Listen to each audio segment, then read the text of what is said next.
Well, I'm sitting here with a nice hot cup of tea. Yes, on a hot day. I love my hot beverages. And I've been doing a lot of reflecting, a lot of decompressing, as well as multitasking. I've been pretty much all over the map lately, and figuratively. And I have a few things I've been learning about myself as well as the outside world a bit. Why is it that we tend to sell ourselves short? We'll encourage the next person, really uplift our friends and family, really get them on their path to self-empowerment, and really be there for them when they need the support. But in this process, we'll abandon ourselves, we'll self-sabotage, we'll self-negative talk, and we really aren't showing up for ourselves. And it really was enlightening to me this past few days that I've noticed little things, little habits I've done subconsciously, but I've also seen other people do it to themselves. And it disheartens me because as an outsider of their situation, I can see what potential they have. I can see so many good qualities about them that I know if they just gave themselves a chance, they would thrive in whatever they want to do, whether it's business or personal. And I think that's what we're all here to learn. We're all here to learn about each other, but also about ourselves. And we've heard that expression, if you don't love yourself, you can't love anyone else. And I've been very back and forth about that quote because I don't think it's an all or nothing. I do think you can love other people. You can love different aspects of life, even if you're not that hung up on yourself. But I do believe you can love at a deeper level if you do love yourself. And loving yourself doesn't mean it has to be all frou-frou and, oh, I love me and I'm all that and I'm a bag of chips and yoo-hoo on the side. Yes, I'm dating myself with these phrases. Whatever. I'm not saying be arrogant. I'm not saying be a total punk ass when you're out there. But it's a matter of finding that inner peace and that confidence within yourself. And to be honest, not give a crap about what people think. Now, as anything, there's a yin and yang to this whole issue. I've seen people take it on the other extreme, thinking they're all that, they know everything. They're going to let you know they know everything, even though they don't know everything. And that's not really a good energy to be in because it actually negates anything that you're well-intentioned about. It actually repels people instead of attracts people because negative energy attracts negative energy and positive energy attracts the positive. So it always comes back to that regardless of what type of belief systems we have. That's just a fact about energy in general. However, I have seen people tear themselves down, really limit themselves to the point where, oh, I can't do that because everybody's going to judge me, or I am not good enough to even have that chance or work on this opportunity or have that relationship. I just don't have anything to offer. It's really, really sad because I think the past couple years has really brought a lot of that mentality and mindset out because we all been locked down, we've been quarantined. So many events in the world has really dragged us down in a lot of ways. The systems in the world are crumbling. Old ways of doing things don't work anymore, or they're in the process of crumbling down. And it's quite an adjustment period for all of us. You don't have to be a spiritual person to feel that. And even certain belief systems don't work anymore. I've changed in the past couple years in a lot of my beliefs. There's some that are still in the core being of who I am. So those core set of values I have that I came with won't change. But as far as the conditioned belief systems, even certain aspects of faith and even of the awakening process have changed. And it will change because change is inevitable. It's the only constant. So we are going to change if we allow it in our lives. The time we don't allow ourselves to change and grow and evolve, that's when we end up in this stagnant mindset. And it really helps no one, including yourself. What I've learned is that I used to be, and I can still have these tendencies. I'm still working through these things. But I can be a perfectionist. I can be a procrastinator. I can be very disillusioned when I see a lot of negative things, whether it's news in the world or certain conditionings that don't sit right with you, censorship, just all these different things that some things are going on in this world. And I can't say a whole lot because of certain things.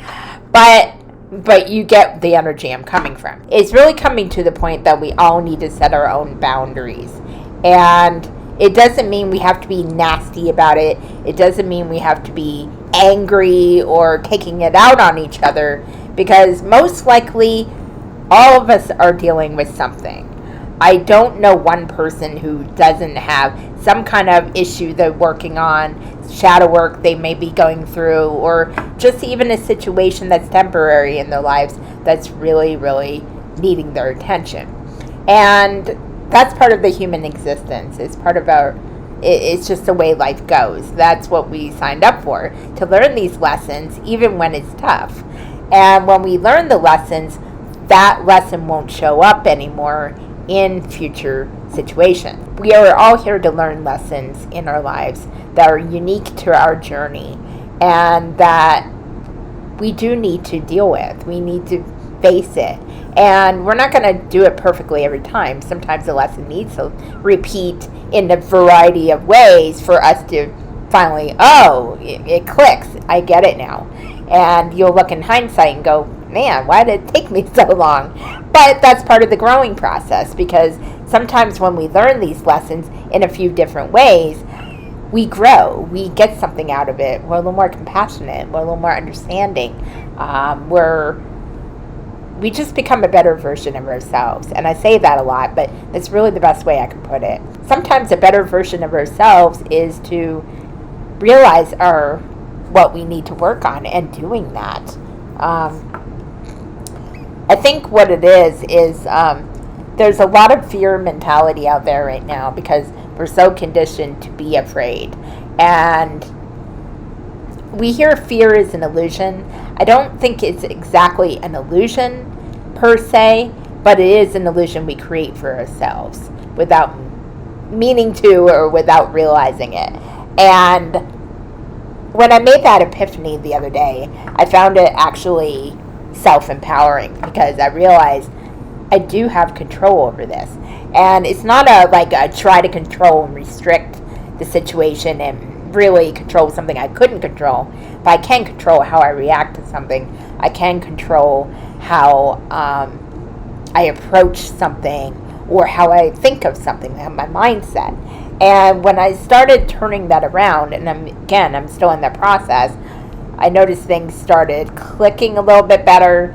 Things started turning around a little bit in small ways. And it may not be noticeable to somebody else outside of my life or even in my life, but I notice it. And it actually helps cement that mindset of self-empowerment. Self-empowerment comes in so many different ways. And that's what this channel is all about empowering yourself to empower others. And self-empowerment is the first step. Now, we see self-empowerment in a lot of different ways, especially out there in the world. It could be something on a large scale, like coming out of a situation of abuse or addiction or something on that scale. And it's really, really awesome to see someone come out of that, because that can be a very dark journey. And sometimes people can be in that situation that they feel they'll never get out of it. And I was in one of those situations once. And it took me a long time to come out of it. But when I did and had the right support system, as well as started having more faith in myself and my worth, that began the journey of self-empowerment. Now, there are also little ways of doing it. Empowering yourself to take a step outside of your comfort zone, or to write that book that you wanted to write. It could be just a lot of different things. And I notice that sometimes people feel that self-empowerment has this big, huge event and you have to do this grandiose type of thing. No, not always. I think lately I've been on a path to help people understand that you don't have to do this life-altering, grandiose thing in order to empower yourself, or in order to start again, or to really recreate your journey. Because I've had to do this in little ways, and it was just a matter of maybe changing a routine or changing a mindset, or even doing something different every day that keeps my energy creative and fresh. And that's just for me speaking. It might be different for you, but I'm sure you can think of ways that maybe you can tweak your life a little bit that will give you a little more satisfaction or self-love or empowerment. And I really think this is important right now, especially because this world is kind of crazy right now. It's very chaotic. And a lot of us are starting to understand the division is not reality. Division is being created by a narrative. And I can't say a whole lot there. But it's really up to each of us to make that change, make that shift where we can shed more light on the world. The way to do it is to work on ourselves. And I've had the question as, well, how can that possibly help? I work on myself, so I don't feel like I'm really doing anything to make an impact on the world. But actually, you really are. That's where you don't have to do anything that huge. Yes, be supportive to others, be kind to others, show love where it's needed. But it's also about looking hard at yourself and looking at where maybe you need to work on some work too. You're not alone. You have a lot within you that you have to unlock. And it takes time. It takes work. It takes integrity and diligence. But in order to do all of this, we have to start from within. There's no way around it. There's no silver platter that we put our lessons learned and trophies won on. We have to do the work. But we do it just one little step at a time. But keep going forward, keep moving, and don't give up. Yeah, so this is kind of a rambly video today, but I really felt that in my heart because I see so many changes happening quite quickly. The time is now for us to drop the labels, to really do the work, and to understand what is truly going on in this world. Don't take things at face value in the media. Don't take things at face value because one person said it on the internet. Do your own research. Do your own inner work, regardless of whether it is convenient for someone else. Only you know what's best for you. I hope you guys got something out of this. I'm still in a flow, in the process of learning about myself. But I'm starting to understand that we all are making an impact on this world, whether we realize it or not. So if we're here to make an impact, why not do it for the better? Why not use it to empower yourself, to empower others? This coming Sunday, I will be doing a premiere for my weekly Oracle card reading. That will be at 10 a.m. Pacific time. I usually show up a few minutes earlier, so I would love to have you in the live chat on YouTube. I would do it on the Hive blockchain, but I don't see any live chat that you can do for pre-recorded videos. So maybe eventually I'll do a live one. Probably not until I come back from my travels and get settled again. But that is something on my list if you guys would like to see one of those live. I will be stumbling over my words. It won't be perfect like the videos where I can edit and put a little magic into them. But you know what? Sometimes you just got to be more real. So with that, I hope you guys all have a wonderful week. I am going to finish my tea and do some more video content. Please click like and subscribe. It helps my channel grow. And more importantly, it will help the Pixie Dust community grow. Until the next time, I love you all. And remember, to know thyself is to know thy truth. Namaste.